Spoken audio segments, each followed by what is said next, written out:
So I posted this beat on my story the other day and a lot of people asked me about the sounds. So today I will show you crucial techniques that I use to make this beat.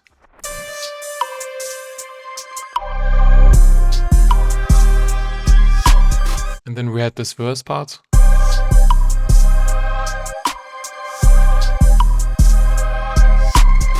So this kind of synth-wire sounding chords was this pad sound from Analog Lab inside the Paradise Bank.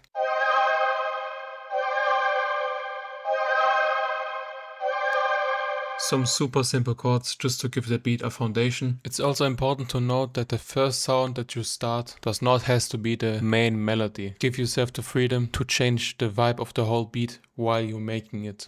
And then the next thing was this lead from my ProdViom 2.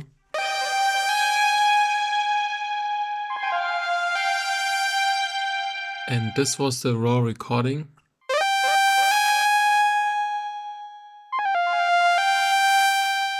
What I basically did here is adding a main melody for the intro, and for the beat drop I wanted to flip that to a repetitive sounding lead by reversing it, chopping it up and adding effects. And if you watch my cookups, this is a technique that works every time because it just sounds so good. Having a super epic intro and then blending in a main melody which is slowly being flipped while the intro is playing into the beat drop. Here are a few examples to show what I mean.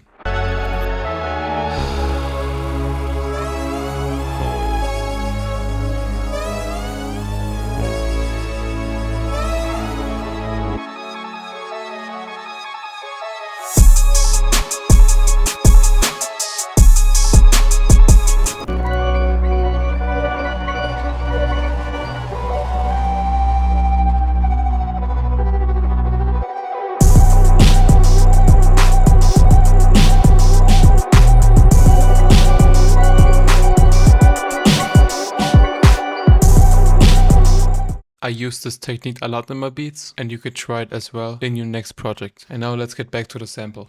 The next sound from my Rev 2 was this background reversed layer. And this was a recording.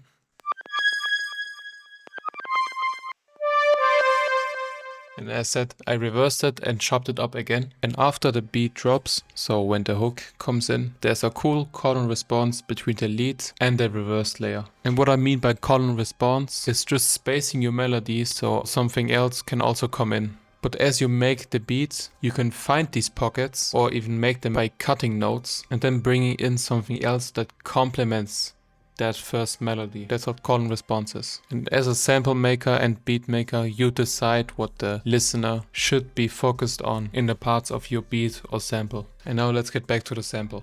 I added some textures, atmospheres, I added some cool drums from Eternal Volume 3, and I actually made sure that there's room and space going on in the beat. That's why I added some pauses in the drums, and this is the final beat.